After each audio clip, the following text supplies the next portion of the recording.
विधवा अपनी बहू के साथ रहती थी।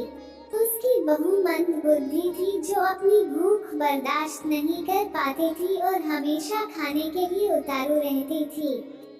वो सबसे पहले उठकर खाना खाती थी, फिर घर के बाकी काम किया करती थी।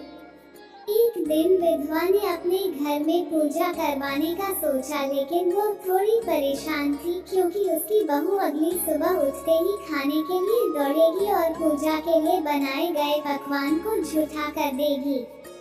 अपनी बहू को पूजा के लिए बनाए गए पकवान से दूर रखने के लिए विधवा ने एक तरीका निकाला।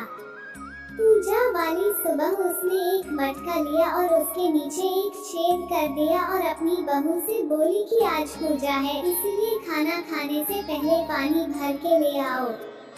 बहू भी चालाक निकली। उसने देख लिया था कि विधवा ने मटके के नीचे छेद कर दिया है, इसलिए वह अपनी साड़ी में आटा बांधकर पनघट पर चली गई। वहाँ उसने आटा निकाला और कुएं के पानी की मदद से बाटियां बनाने लग गई। कुएं के पास ही एक शमशान घाट था जहाँ चिता जलाई जा रही थी। बहू ने उसकी आंच में अपनी बाटियां सेक ली।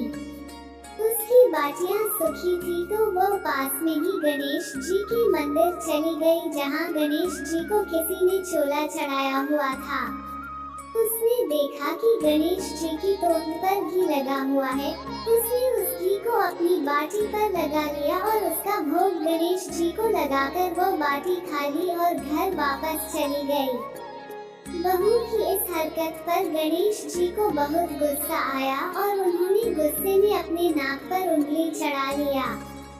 जब गांव वालों ने देखा कि गणेश जी ने अपने नाक के ऊपर उंगली चढ़ा लिया है तो उन्हें मनाने के लिए बहुत जद्दोजहद किया गया, लेकिन गणेश जी ने अपनी उंगली वापस नहीं उतारी।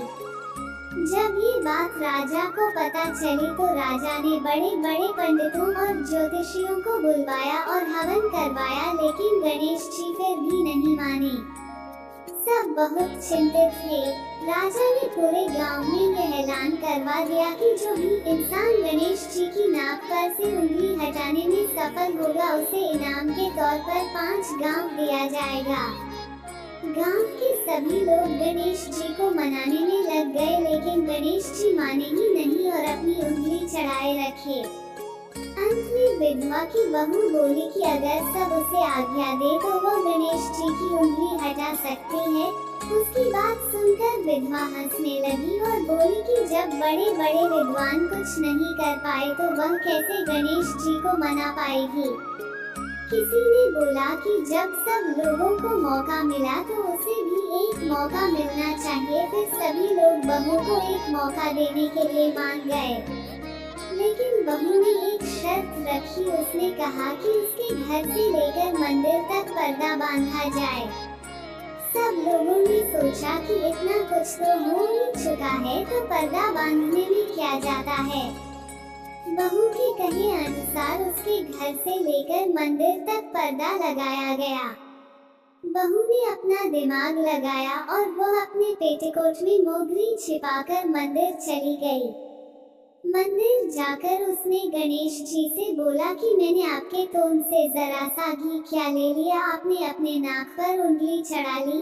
अब नाक पर से उंगली हटा रहे हो या दूं एक मोगरी की, अभी आपके टुकड़े टुकड़े हो जाएंगे।